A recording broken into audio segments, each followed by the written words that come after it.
Hi, Brandon Griffin here. Should we trust the human immune system unaltered to get us through life and fight deadly diseases that we know it can't really handle?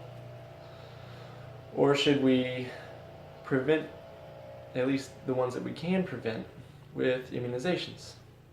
That's a good question. We're going to talk about it today. Uh, and we're going to start with the history of immunizations. We're going to go into the reason of why people stopped immunizing, and then we're going to go into the fact that there is a huge number of the populace that is unimmunized and what the cause is or the effect of that has on us now. So we're going to start out with the history of immunizations. PBS Frontline did this nice little story about the history of immunizations. It's a little video, and I'll include a link to the video with the history of immunizations, a little cartoon video. And in the video, it talks about how it started way back in colonial America, when George Washington and the troops were fighting to win our freedom, way back before we were even a country. So what happened was there were this huge number of troops getting infected with smallpox before they could fight, and they would die from the smallpox, and it was running rampant. They didn't know what to do about it. And this doctor came up with this idea to try and infect the troops with a little bit of the smallpox virus before they got the full-blown infection, to see if maybe that would help their body fight it off. What they would do is they would take someone that was infected, they're infected, it's kind of nasty, they would take something and scratch it, and they would take that nasty infection and then scratch it onto a healthy person's arm, and they would get the infection a little bit, and hopefully the idea was that their body would fight it off, and then they wouldn't get the infection again because their body knows how to fight it now. And it worked. Actually, it was crazy. It was a breakthrough. There were tons of skeptics, and we'll get into that later. But it did work. After the inoculations, or what they called it, only 2% of the people that received it actually went on to get full-blown smallpox and then die. But before the inoculation, there was a 14% chance that if they contracted it, they would die. No matter what. So 2% is better than 14, right? Well, that was the idea of it. There were a ton of people that didn't want to do it because of how dangerous it sounded, but they took the risk and it paid off. They ended up doing it later on again. George Washington did it later on again in a couple of fights when we were fighting in Canada after we had won our freedom. A big number of people died from smallpox, so he had all the troops inoculated, mandated it that all the troops had to be inoculated. So that was kind of like the first mandate, that everyone has to do this. And so that's how it kind of started. It's kind of interesting, I thought. So I presented that, and I'll post a link to the video that PBS did so that everybody can watch it if they want to. Another thing I thought was interesting, that in February 2015, Newsweek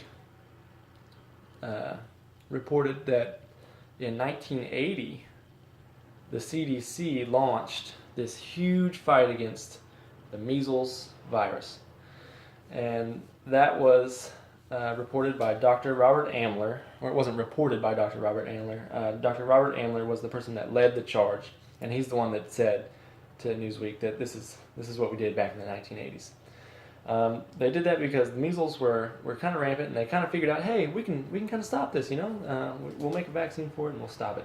So there was this huge push to get it done, and we're going to get into that later as well, because that's very important for later. Now we're going to go, now that we know a little bit of the history about immunization, where it started, and that there were skeptics even from the beginning, we're going to get into why people have recently stopped.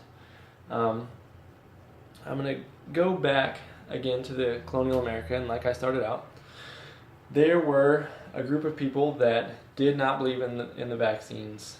People were still getting it and dying. 2%, like I said, were still getting it and dying. In that same little video from PBS Frontline. They talk about a group of people that didn't believe in the vaccines and that they actually went and burned down buildings in protest of the vaccines. Even back then this was happening. So it's kind of funny to see. But anyway, in February 1998, the Lancet Medical Journal published something by Dr. Andrew Wakefield. It was a study. And in the study, Dr. Andrew Wakefield said that he had found a link between the MMR vaccine, measles, mumps, and rubella. It's a vaccine that has all three in one. He said there's a link between the one that has all three in one and autism. And this journal published it, and it was a huge scare. Everyone immediately, no, why would we do this if it's causing autism? What's going on here? So there's this huge uproar. And then in 2004, this is reported by Newsweek as well. In 2004, the Lancet retracted partially the paper because they found out that Dr. Andrew Wakefield had falsified a lot of it, but they still kept the information there to read it if you wanted to. And then in 2010, there was a huge investigation done, and it turns out that Dr. Andrew Wakefield, this was also reported by Newsweek, same one that I'm still referring to, reported that he falsified a large portion of the data. The study wasn't really done in the right scientific way. The study was too small. He only did the study on 12 people. As you can imagine, something that big should be done on a lot more people, you would think, and the data should be more set in stone. So it was bad logic for the study and everything. So that's what really started this whole let's stop vaccinating now, or not immunizing, now in recent America. And now that we know why really it has started, because people thought it was dangerous, we're going to get into the non-immunized population because there's a lot of people that stopped immunizing because of this. So I'd like to start out this with the risk for disease. There's a huge risk for disease if you don't immunize. You have no protection against something that we have already proven that we can't fight off by ourselves. Measles is the perfect example because of how recently this has happened. In February 2015, the New York Times reported that an outbreak in California at Disneyland of measles. There was, like I said, 1998 to 2010, there was a huge population influx of people that stopped using the measles vaccine because of the report. And now, in 2014, California had this huge outbreak at Disneyland. All these people that weren't immunized got measles because somebody went in to Disneyland with measles or carried the measles virus. Somebody contracted it, and it spread like wildfire. Over 200 cases, the CDC reported in this one incident, which is crazy because measles was almost eradicated. There was almost no one left in the nation that had measles, and now it's back with a vengeance. With that, I'd like to talk about the danger not only to the people that aren't vaccinated, but to the people that can't be vaccinated. There are certain conditions where people cannot be vaccinated because their immune system is too weak to even handle just the vaccination.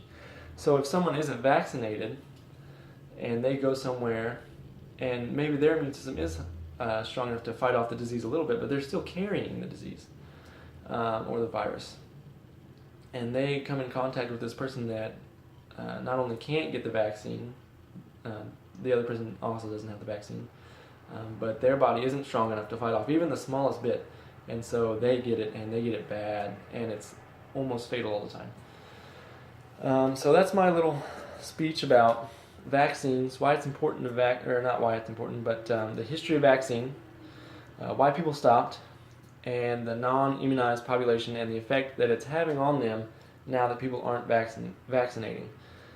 Thank you, and I hope you have a good day.